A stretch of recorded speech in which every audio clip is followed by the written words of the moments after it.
देखिए क्लास 9 की चैप्टर 10 का एग्जाम्पल 4 है। क्वेश्चन में हमसे बोला गया है इन फिगर, एक फिगर है हमारे पास। इस फिगर में जो है ABCD है साइक्लिक क्वाड्रिलेटरल। ये एक ABCD जो है वो साइक्लिक क्वाड्रिलेटरल है in which AC and BD are its diagonal. जो AC है और जो BD है वो इस साइक्लिक क्वाड्रिलेटरल के टू डायगोनल्स हैं। If DBC is equal to 55 degree, DBC यानी कि ये वाला एंगल, ठीक है, DBC यानी कि ये वाला एंगल जो है वो कितना है 55 डिग्री है। BAC 45 डिग्री, BAC यानी कि ये वाला एंगल जो है BAC यानी ये वाला जो एंगल है 45 डिग्री है। हमें BCD फाइंड करना है। BCD देखें कौन सा है, BCD ये वाला जो एंगल है जो मैंने रेड से बनाया है, इस एंगल को हमें फाइंड करना है, ठीक है।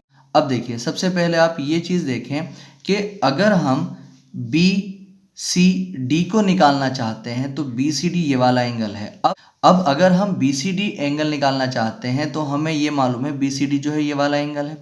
अब ये जो एंगल आ रहा है वो BCD ट्रायंगल में आ रहा है और BCD ट्रायंगल का एक एंगल हमें मालूम है। अगर हमें किसी तरीके से ये वाला एंगल मालूम हो जाता है तो हम जो है क्या कर लेंगे, यानी कि ये वाला एंगल मालूम हो जाता है यानी BDC हमें मालूम हो जाता है तो फिर हम BDC ट्रायंगल में काम कर लेंगे। ट्रायंगल के तीनों एंगल्स का हम 180 ले लेंगे और हमें जो है ये मिल जाएगा, ठीक है। तो सबसे पहले हम क्या करेंगे, इसको निकालेंगे। अब ये बड़ा आसान है निकालना। कैसे, देखिए हमने ये पढ़ा हुआ है इस चैप्टर के बहुत सारे क्वेश्चंस में हमने इस चीज़ को यूज़ किया है कि अगर कोई सर्किल होता है और उसमें एक कोड खींच दी जाती है, ठीक है, तो वो कोड उस सर्किल को दो सेगमेंट्स में डिवाइड कर देती है, छोटा सर्किल और छोटा सेगमेंट और बड़ा सेगमेंट। तो अगर उस कोड से किसी एक सेगमेंट में, बड़े में या छोटे सेगमेंट में, किसी में भी अगर एक सेगमेंट में उस एक कोड से जो है कितने भी एंगल्स बनते हैं वो दोनों के दोनों एंगल्स इक्वल होते हैं। तो इस कोड से इस बड़े सेगमेंट में ये दो एंगल्स बने हैं, ये वाला एंगल और ये वाला एंगल, ये दोनों के दोनों क्या होंगे, इक्वल होंगे, ठीक है। इसी तरीके से अगर हम बात करते हैं यहाँ पर इस ABCD क्वाड्रिलेटरल में, जो BC होगा वो एक कोड की तरह व्यवहार करेगा। जो BC कोड है, अगर हम कोड को देखते हैं तो इस कोड से जो है इस बड़े सेगमेंट में दो एंगल बने हुए हैं, एक तो BAC और एक BDC। तो अगर हम बात करते हैं एंगल BAC जो होगा वो BDC के इक्वल होगा।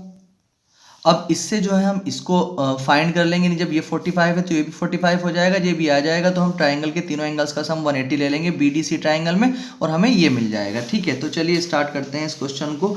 सबसे पहले हम क्या करेंगे, हम यहाँ पर लिखेंगे for code BC। Code BC के लिए हम काम कर रहे हैं, तो जो एंगल BDC होगा, BDC ये वाला जो एंगल होगा, एंगल BAC के इक्वल होगा। क्यों होगा, क्योंकि सेम सेगमेंट में बने हुए एंगल हैं, same angles in same segment, ठीक है। एक ही कोड से एक ही सेगमेंट में बने हुए एंगल्स हैं। अब अगर हम बात करते हैं तो एंगल BDC जो हो जाएगा वो BAC के इक्वल हो जाएगा। BAC कितना है, 45 डिग्री है। अब हम क्या करेंगे, इन ट्राइंगल BCD में काम करेंगे। तो इन ट्राइंगल BCD, जब BCD ट्राइंगल में आप काम करेंगे तो angle DBC plus angle BDC plus angle BDC ये वाला एंगल और प्लस एंगल जो हमें चाहिए BCD is equal to BCD ये वाला एंगल इज इक्वल टू कितना हो जाएगा, 180 डिग्री। अब DBC कितना है हमारे पास, DBC है 55 डिग्री। BDC कितना है, BDC हमने निकाला था, कितना आया था, 45 डिग्री, और प्लस एंगल BCD हमें फाइंड करना है इज इक्वल टू 180। तो इन दोनों को ऐड करेंगे तो हमारे पास आ जाएगा 100 plus BCD is equal to 180 degree.